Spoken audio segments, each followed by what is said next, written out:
जिल्हा परिषदांसाठीही महापालिकांचा निवडणुकांचा मार्ग मोकळा। नगर परिषद नगरपंचायत निवडणुका ठरवलेल्या वेळेतच होणार। 21 जानेवारीला सुप्रीम कोर्टात पुढील सुनावणी।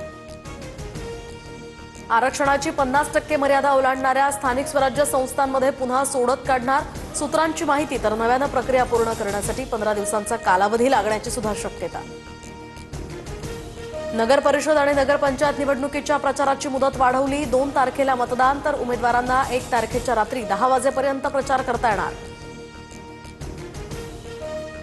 निवडणुकीत पैशांचा पाऊसच नव्हे तर अतिवृष्टी, पैशांचा वापर करून मतं मागितली जात आहेत। सत्तेचा माज संपूर्ण महाराष्ट्र पाहतोय। उद्धव ठाकरेंचा सरकारवर हल्लाबोल। सिंधुदुर्गात रवींद्र चव्हाणांना युती नको होती। राणे कुटुंबावर त्यांचा वैयक्तिक राग दिसतोय। निलेश राणेंचा आरोप, तर मला पाडण्यासाठी कट कारस्थानं सुरू असल्याचाही दावा।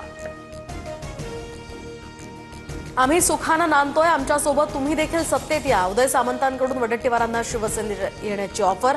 सत्तेची लंका जाळून सुखानं नांदा या वडेट्टीवारांच्या टीकेला उत्तर। राज्यात फडणवीसांचं सरकार जास्त वळवळ कराल तर कापून टाकू। प्रचार सभेत आशिष देशमुख यांचा काँग्रेसला इशारा। भाजप कार्यकर्त्याला काँग्रेसच्या कार्यकर्त्यांकडून मारहाण झाल्याचाही आरोप। मुंबई मनपाचे सहाय्यक आयुक्त महेश पाटलांना सक्तीच्या रजेवर पाठवलं। निश्चित पटेलांकडून मारहाणीचा आरोप झाल्यानंतर महिनाभरासाठी आता ही कारवाई, तर मालमत्ता कक्षाकडून सध्या चौकशी सुरू।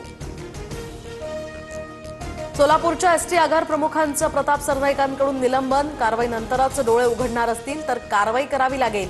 बस स्थानकाची अवस्था पाहून परिवहन मंत्री संतापले। वडाळा कासारवडवली मार्गावरील विक्रोळी मेट्रो स्टेशन कांजूर मार्ग स्थानकाला जोडणार। पादचारी पुलाच्या बांधकामासाठी 93 कोटी रुपये खर्च अपेक्षित। MMRDA कडून निविदाही जारी।